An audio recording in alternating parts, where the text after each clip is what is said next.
Hello, it's Marco from DPlugins, and today I want to explain you why I have built plain classes for Gutenberg, and also why it's going to be useful for you as well. So let's just jump through the tabs. You can see the license. I already pasted the license and it's active. Then we have the settings. In the settings we have option to enable the front-end assistant.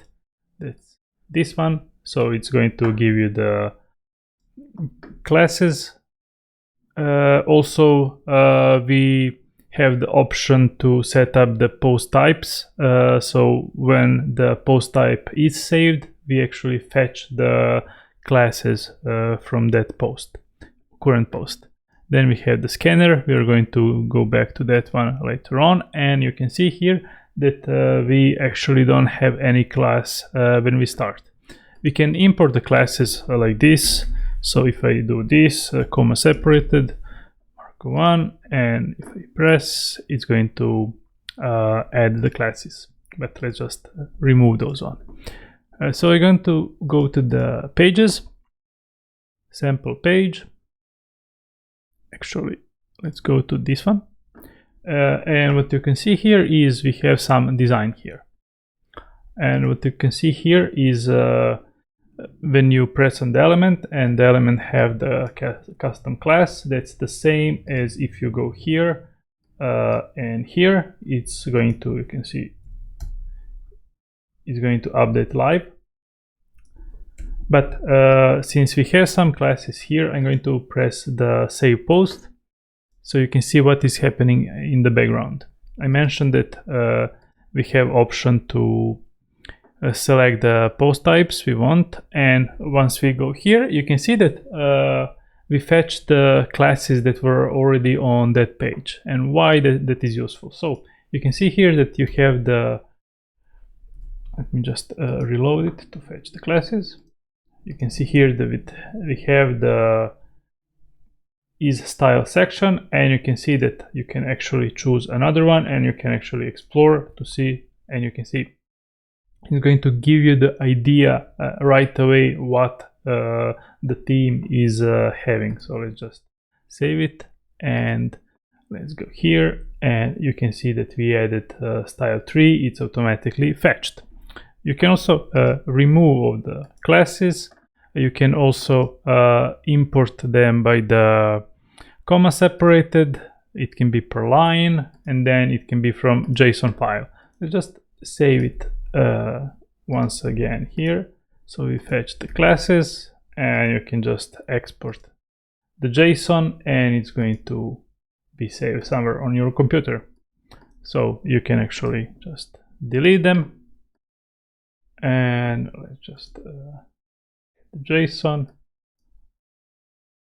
Sorry, we need to select the JSON, and it's going to be added. Also, I want to mention that we are tracking if the class are imported, if it's fetched from the Gutenberg or it's scanned. The reason is because we can then sort it, and also we have the layout. Let me just show all. We have the wrap, or you can see one by one. Also, you can search the classes. Is style. And you can also replace the classes. So now if you can see that instead of the style is Marco. So let's just revert it. Perfect. And you can see how easy it is to do it.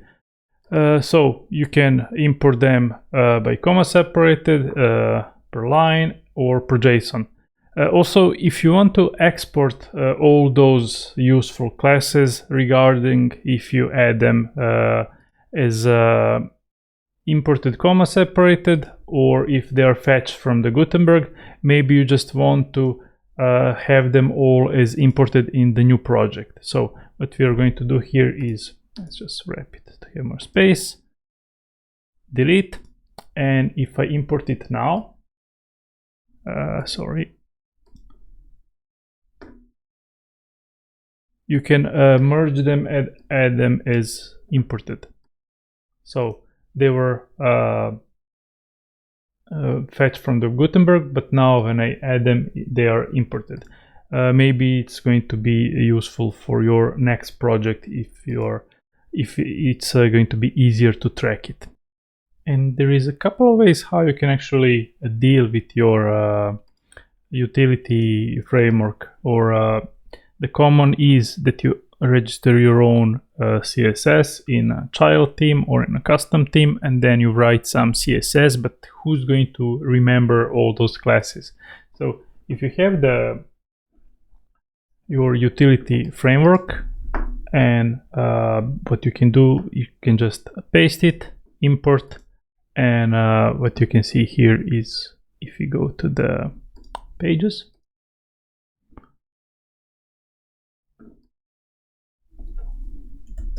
you can see that we have the container right away. Here is the container, and you can see it here as well. So Flex or any other. And one way is to go with the import option, but the even smarter way is if you have your CSS with your framework, you can just load it, and here me show you how. So let me just bring the code editor. What you can see here is in the functions, I have register, let me see, yeah, the theme CSS. I didn't want to write it here. It's just easier if I have the separate. I'm using the 2025, so don't mind that we have some CSS here. But what I want to show you is, let's just go here, delete all the classes. Okay, we reload, nothing is happening. Go to the 2020, and I want to scan this theme. So once the theme is scanned, you can see that we actually added all the CSS from here, and we can start using it right away. So let's just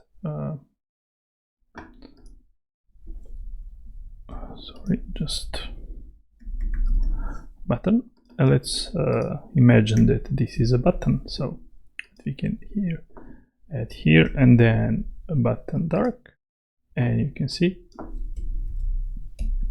you can have your own CSS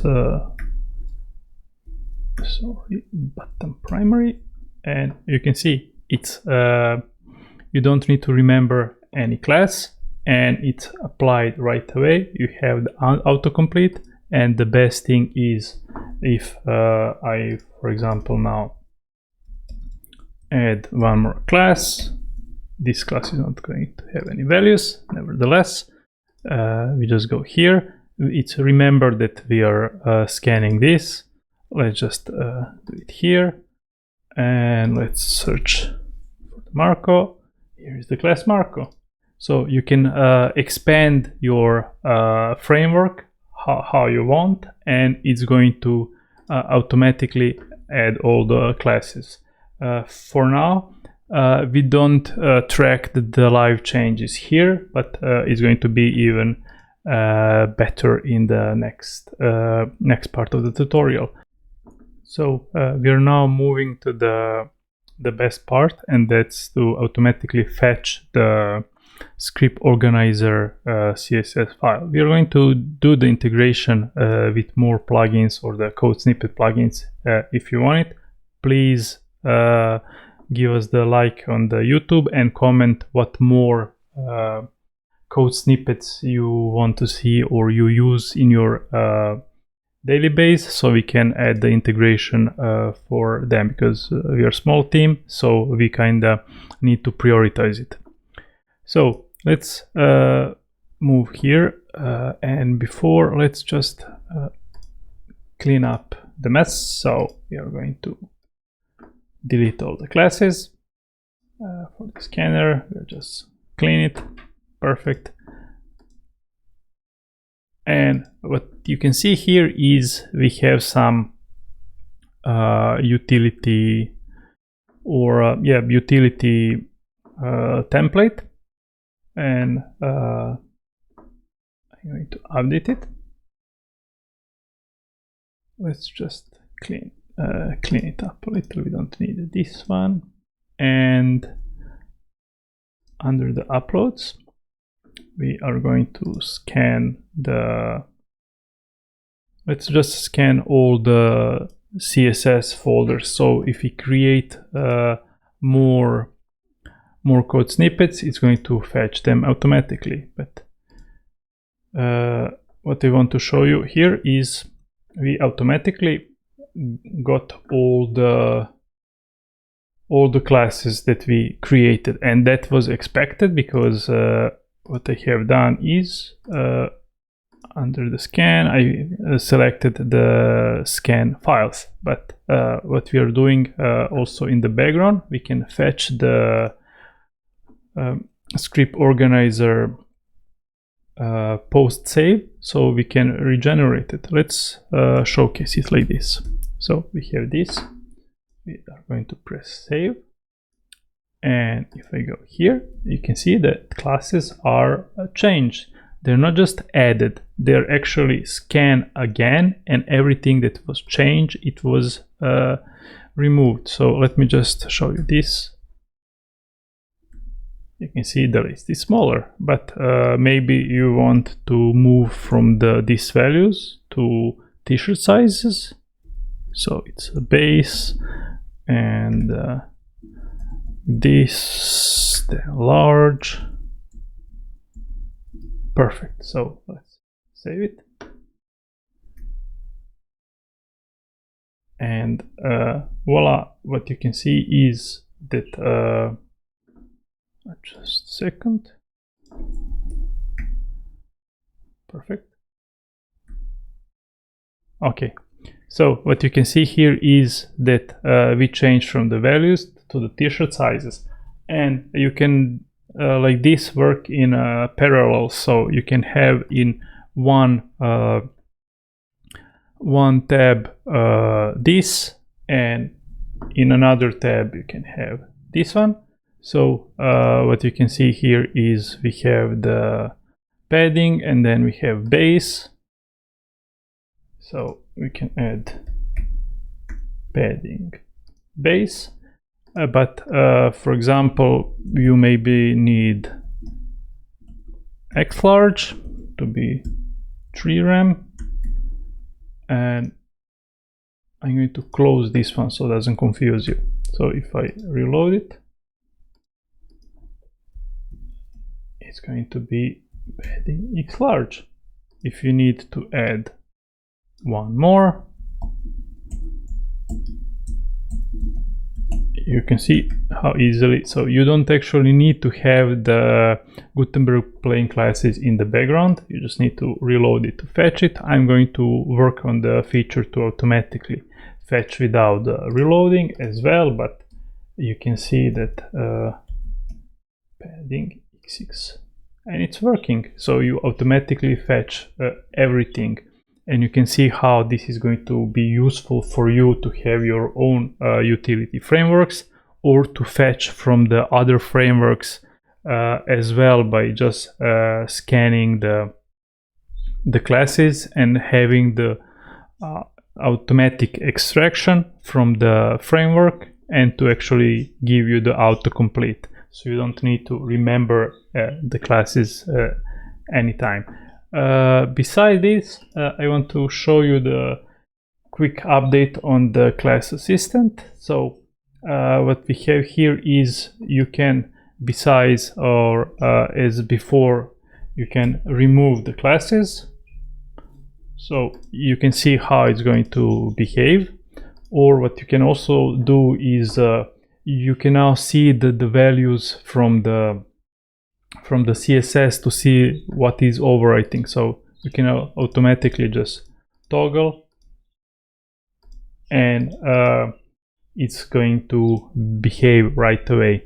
Why I have built this? You have the dev tools, but the dev tools is so much complicated. You have so much things, and also it's going to give you the ton non-class related class names as well. So this is going to be much more styled for you. But also, besides the selecting, you also have the parent and the child. So you can just go up and see what is messing with your design. You can also, if you don't need it, you can just disable the CSS rules, and you can see that what is selected, what classes you're getting, and also you can have the padding, and you can see that we have the values on the front end as well. You can update and you can see that the values change. Thank you for watching. Please give us your opinion if this is working for you, if this is solving the Gutenberg class problem, and also what would you more like to see from the plain classes. Thank you for watching, and bye.